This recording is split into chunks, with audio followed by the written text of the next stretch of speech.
Well, YouTube, I've decided to take it upon myself to start up a bunch of, say, top 10 lists and that sort of thing.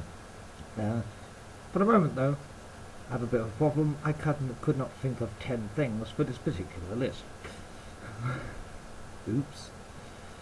So here's a top 7 problems with YouTube today in 2024.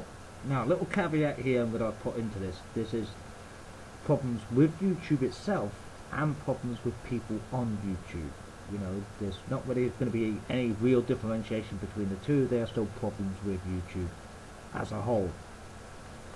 So, without further ado, let's jump into the list. I've got them in a very weird order here, so I'm going to have to remember.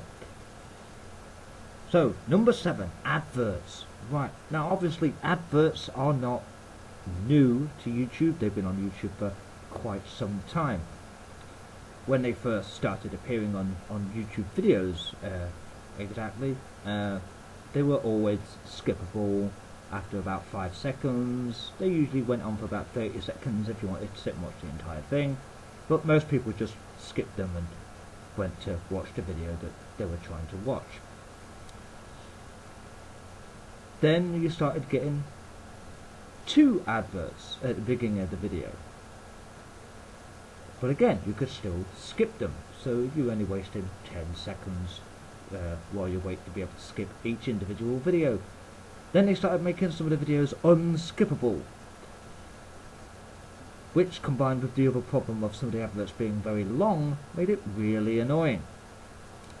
And this is even further compounded by the fact that you can have adverts pop up now in the middle of videos, sometimes in very funny places. I saw one quite recently. I was watching this video about this guy, and he said he was going to explain, he said, you know, there's a story about that, and I'm going to explain it to you now. And then just before he started talking, an advert came on.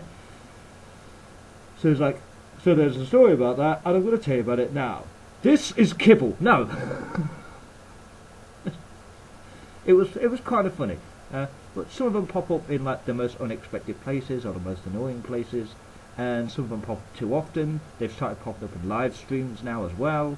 You know, so you're watching something completely live. You know, your favourite YouTuber, like or me, could be doing a live stream, and halfway through that live stream it stops to play an advert, and then of course, because it's a live stream, you've missed part of what's happened. And if you happen to rewind it and go back to that time, you might get the advert again, which is just as annoying. So more and more adverts are becoming prominent on YouTube, and it's getting worse and worse and worse. And it seems to be even worse when people are like monetizing their videos, and it seems to put even more adverts in them. Not just the adverts that they're putting in, but adverts that YouTube itself decides to put in, so you get twice as many adverts. And that also includes when a person recording the video or whatever wants to take 2 or 3 minutes out of the video to tell you about their sponsor. And then just after that, and as they go back into talking about whatever they talk about, YouTube decides to slap an advert up right after it. So here's a few minutes to talk about our sponsor. Oh, did you know this video was sponsored by this, and blah blah blah blah blah blah. And as soon as the video comes back on, and now we can start talking about is an advert. And it becomes even worse when they're much longer adverts and they are not skippable. So it gets more and more frustrating, it's more and more difficult to watch your favourite videos from your favourite YouTubers. But I could go on about adverts on YouTube being horrible for days on end. So moving on to number 6. The removal of the 3D video creator. Yes, this actually existed back in the day. It was before YouTube was taken over by Google, so we're going back quite a number of years. YouTube brought out this new thing, feature, if you want to call it that, for the website, where you could create 3-dimensional videos. I don't mean you could make 3-dimensional videos off YouTube and then upload them. I mean you could use YouTube to make 3-dimensional videos. There was 1 or 2 different ways you could do this, but one way was to get 2 cameras, set them up 2 inches apart, pointing in the exact same direction, right? Upload both videos separately, and then use the 3D video creator to merge the two videos together so that they slightly overlap, and it would make a 3D video that you then watch with those red and blue 3D glasses that we used to get back in the day. And you could make these videos, and people did. The reason why you don't see it anymore is because obviously the feature was very quickly removed shortly after YouTube was taken over by Google. So it never really got implemented too much. And of course, because now those 3D videos no longer work, a lot of people, when seeing what happened to their 3D videos, simply removed them. So most traces of the YouTube 3D video creator have disappeared. But there are a few old YouTube accounts that you can find where one or two of their much older videos from years and years and years ago is one that they created using this 3D video creator. But what you'll now see is that it's no longer a 3D video, it is now the same video side by side, so it looks like a weird split screen thing that just looks cockeyed. The 3D video creator was pretty iconic when it was created. It was quite a wonderful thing, and many people experimented with it, and seeing it disappear just almost as quickly as it was implemented is a sad loss to the YouTube community. Speaking of things being removed, recently, number 5 this is, the recent removal, I say recent, it might have been a few years back, of private messaging, with no definitive explanation as to why. It seems the official report is that private messaging was removed to make YouTube a more community-focused website, you know, so that people would interact more via comments and things like that. The other reason that is given sometimes is that not many people were using the private message feature.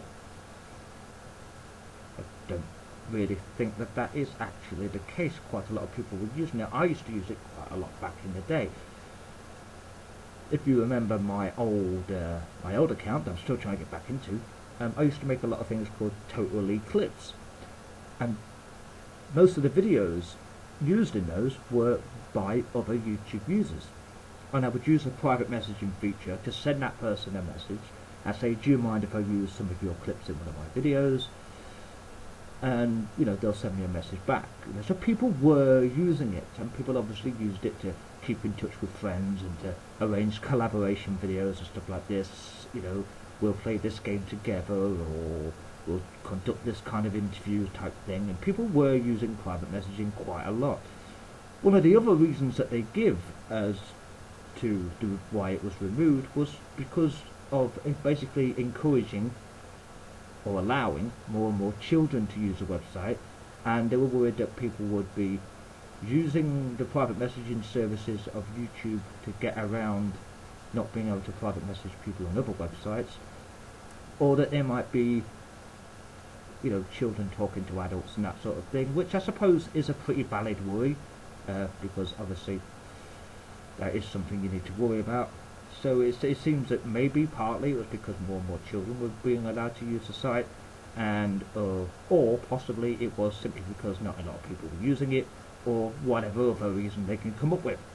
But the removal of private messaging did kind of hit YouTube hard, because it stopped you being able to directly communicate with people you've made friends with on YouTube over the years.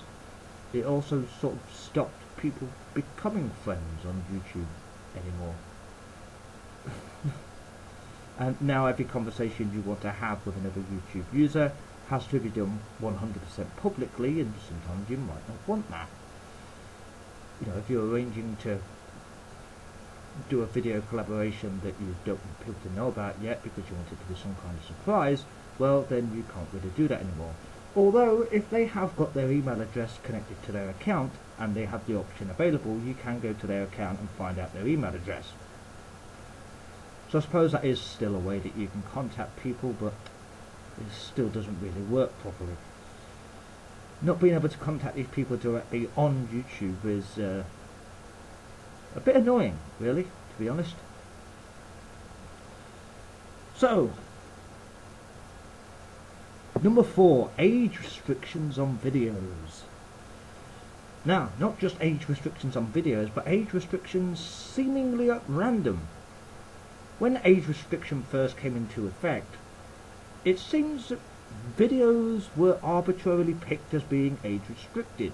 Some of the ones on my old account, if I try to view them using this account, it will come up that they are age restricted, but there doesn't seem to be any reason for that video to be restricted. I mean, I know the video because I made it. I know whether or not it should be age restricted. I mean, age restriction on videos is something you decide, isn't it, for your videos? Not something that is just arbitrarily decided by some kind of algorithm. I don't know, maybe that also happens.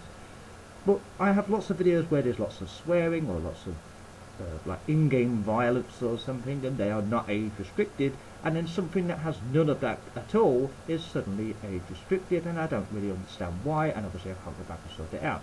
So I'm restricted from watching some of my own videos unless I can log into that account, which I can't do at the moment. I also cannot remove the age restriction on those videos unless I log into that account, which I cannot do at the moment. Well, not only that, but age restriction seems to also be a little bit pointless, since most people are making videos that anyone can watch that contains a lot of swearing and all that sort of stuff, and they're not age restricting them, they're not making them like not for kids or anything like that, and it just seems a little bit pointless to me. Plus, the age restriction also comes with its own other drawbacks. When you are trying to prove that you're old enough to watch these specific videos, you have to send YouTube a picture of a piece of ID that says you are 18 plus. Now, this is all well and good when you are 18, 19, 20 years old. You might have an ID card that says you're old enough, especially in this country, at the age of 18, to go and buy alcohol and tobacco from the shop. You have an ID card. Perhaps something similar exists in America for when you're 21. I think it does, actually. So that's all well and good. But when you get to my age, I'm 37, there is no way really for me to prove that I am over 18, even though I am. Because my ID card, which says I'm 18 plus, is now 19 years old. And it, as with many things that you keep for that long, it has faded to the point where you can barely see it, and the picture on it doesn't really look like me anymore. I also have no passport and no driving license, so basically I cannot prove I'm 37. So if I want to watch something that is suddenly put down as 18 rated content, I can get fucked, basically. So this system needs a bit of an overhaul. Maybe they could do it so that you can use, I don't know, your birth certificate to prove your age, because obviously it would say exactly when you were born and it's your birth certificate, right? Maybe they could expand it to use other forms of ID. What I'm not suggesting is that they do what various other websites do with age verification, and that is make you type in some kind of credit card detail, because I'm still fucked there because I don't have a credit card, and some people who are 18 plus don't have credit cards. So I'm not suggesting they do that, but they need to do something that allows people that don't have ID and are much too old to need ID to be able to prove that they are old enough to watch these videos. Because if I'm restricted from watching an 18 rating video even though I'm 37, twice the bloody age required, I need to be able to prove that in some way or other. So that really needs fixing. Moving on to number 3, people who are too obsessed with monetization of their videos. Now, of course, monetization of your YouTube videos is something that's been around for quite some time. The criteria for monetizing them way back in the day when it was implemented was a lot less restrictive, I suppose. I think it's something like you have to have 1,000 subscribers now or something. But back when it was first implemented, basically anyone could monetize their videos. There wasn't too much restrictions on whether or not you were swearing or anything in the videos or anything like that. And of course there was no such thing as is this video for kids to watch or anything, you know, that could stop you monetizing your video. But there are some people who are so obsessed with monetization of their videos that it becomes almost pointless. I mean, yes, for most people, You're making wonderful videos, or videos at least that people like, and it would be nice to get a little bit of money for them. Hey, well done. As the old saying goes, it's always good to get paid for doing what you love. But some people take this just a little too far, and they seem more interested in the money they will make from the videos rather than the quality of the videos they're making. So either they will pump out lots and lots and lots of substandard videos just so they can monetize them all and try to get as much money as possible, which is counterintuitive, because if they're crap, less people will watch them and you'll get less money, rather than making a lot, maybe making less better quality videos or good quality videos, which will then draw in more viewers and get them more money. It's a weird way of doing things, and some people are so obsessed with the money that they don't care about the quality of the videos they're putting out at all. It's all just a money-making opportunity. It's like they it's like they turn making YouTube videos into a job, which it's not. I mean, at best, monetizing your YouTube videos is a way of making extra income on the side. You know, you've probably got a day job that you work. Obviously you pay tax on that and everything like that, and YouTube monetization is just a way of earning a little bit of extra money each month, like having a little side job. But some people put so much into the monetization that they automatically see YouTube as just like their only way of making money, so they have to make as much as possible. And this can be counterproductive or counterintuitive to the quality of the videos. And when people get so obsessed with the monetization side of their videos rather than just making good videos, it's not just their channel and their customer base, their viewer base that suffers, it's the entirety of YouTube, because quality of content goes way, way down. Because when one person starts doing that, other people might start doing it. And then just the quality of YouTube videos becomes absolutely shite as a result. Of course, there are two types of people who monetize their videos. There's the ones that are just obsessed with the money side of it, and ones that just still want to make great content but are happy to just get a bit of money off it as a little bit of extra. And if I manage to get my account monetized, I'll probably fall into that latter category. I will still make the videos of the quality that I usually make, and if I happen to earn a little bit of money off them, okay, fair enough. But, you know, I hope to never be one of those people that's so obsessed with the money I might be making that the quality of my videos suffer as a result. So moving on to number 2, is people constantly requesting that you like and subscribe to their videos or channels. Right? Now, it's perfectly fine when towards the end of a video someone says something like, if you liked this video, feel free to click the like button, and if you want to see more content like this, feel free to subscribe. Right? But when people are doing that several times over the course of the same video, or right at the beginning of a video before you've even watched it, that becomes somewhat annoying. And some people do it in every single video they make as well, and that can also get a little bit repetitive and dull, to the point where when you know they're going to do that, you can just skip that part of the video. If it's the thing they say in the first couple of minutes of the video, you just skip past that and watch the video as it is. If they usually say it right at the end, then before they say it, you just stop watching that video and watch something else. If they say it at some point in the middle, well, then that's harder to judge. It's the same when they do a whole section about their sponsors. Right? But if people like your content and want to see more, they're going to like it and they're going to subscribe to your channel. You do not need to ask for it. But yes, asking for it sometimes is fine. You know, maybe, I don't know, whatever reason you might have to want it.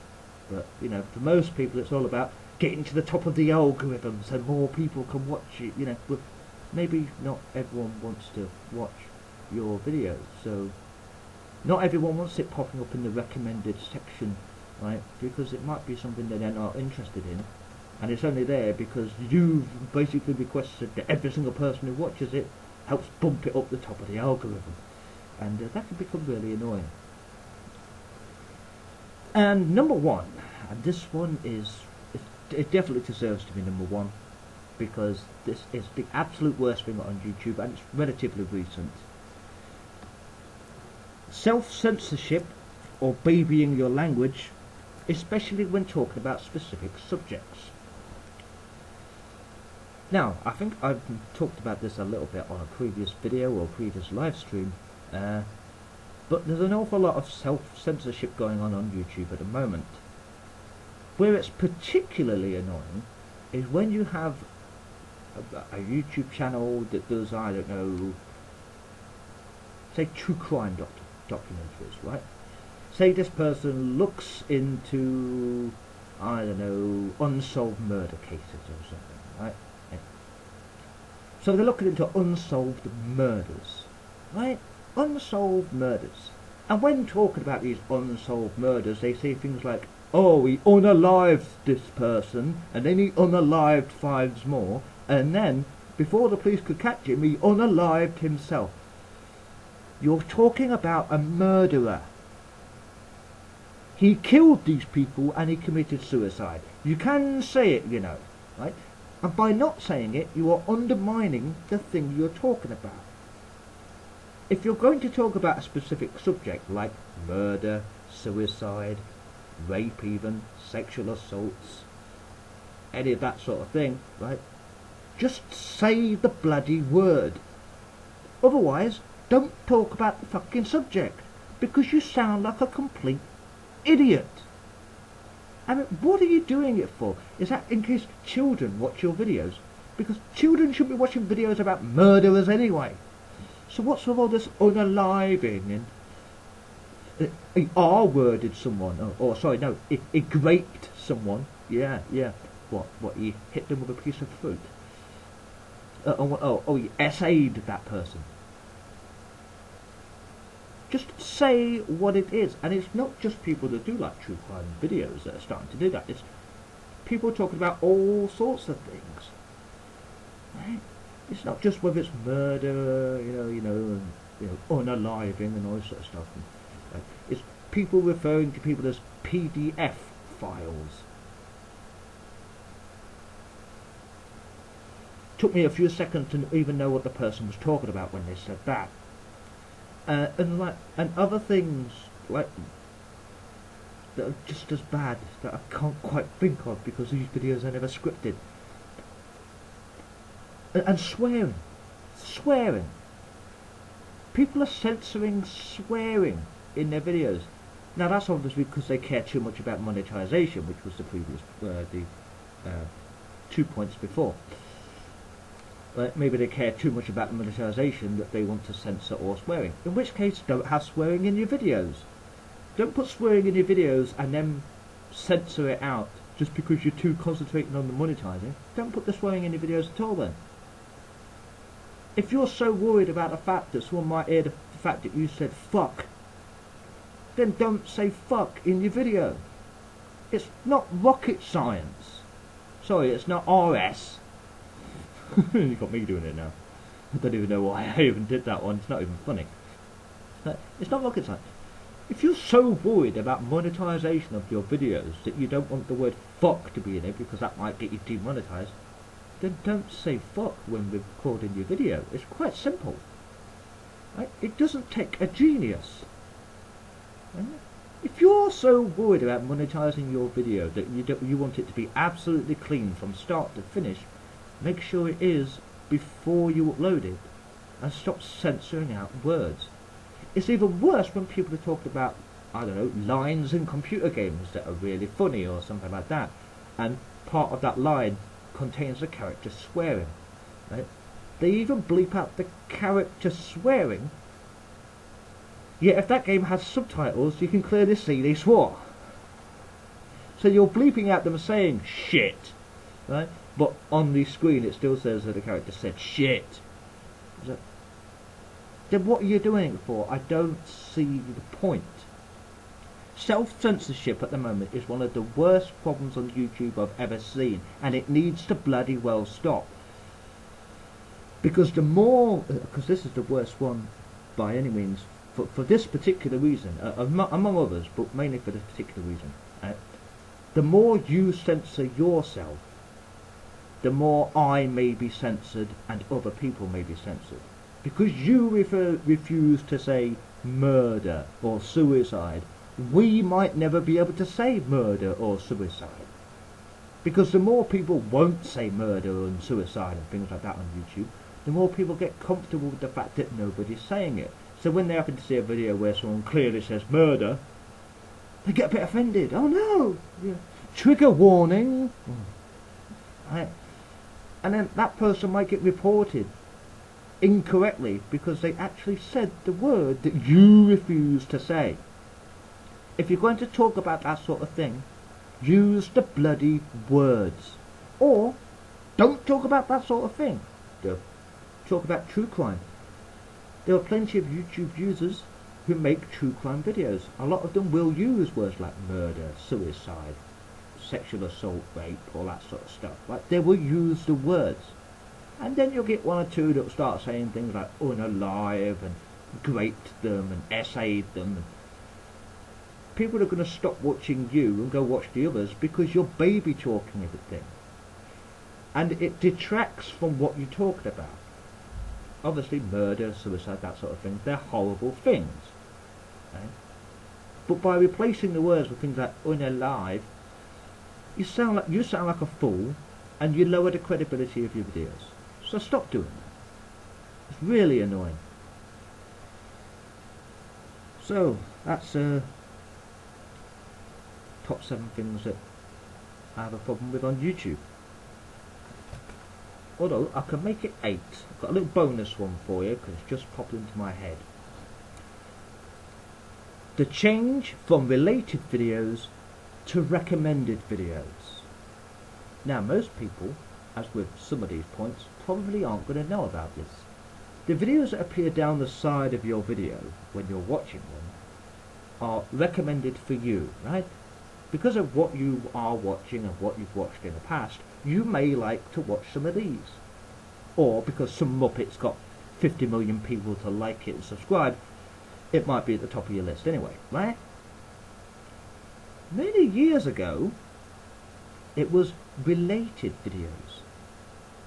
So if you were watching a particular video, videos that were very similar to that would be at the top of the list.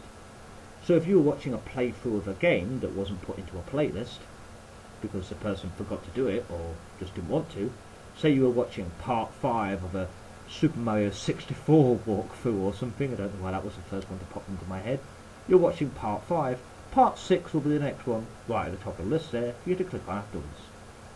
Part 7 might be underneath it, part 4 might be there at some point, even though you just watched that one. Yeah? It was related to what you were watching. If you were watching, say, one particular Legend of Zelda game, other Legend of Zelda games might be the videos in the list. Or other people playing the same Legend of Zelda game might be in the list. Because it was related to what you were watching. If you were watching a documentary about Jack the Ripper, documentaries about other prolific mass murderers and serial killers might be in the list. But now it seems to be completely random things that have nothing to do with what you're watching. And a lot of them just seem a little confusing to me. Now, in some instances, I have been watching a specific video, and the videos that pop up to the side are things somewhat connected to what I'm watching, or what I have watched. Okay, fair enough. So I understand how the recommended ones actually work, but in some cases they don't. If I watch this particular type of video and this particular type of video, some of the ones that pop up here, or that side, whichever side it is, they're nothing to do with what I'm watching whatsoever. And I don't know why they're there. So really it needs to go back, I think, to what it was, and go back to being related videos. And that really is the end of the list. but I will point out a couple of other changes that were made to YouTube. Whether good or bad, you can decide. The description of the video used to be at the side of the video, not underneath it. Yeah, I bet some of you didn't know that, the old layout. Then whether you've noticed this one. If you make the video that you're watching full screen, what used to happen was it was full screen. It took up the entire screen and that was that. You make the video full screen now, you can still scroll down underneath the video. Give it a go. You'll see. Make this video full screen right now and then try to scroll down.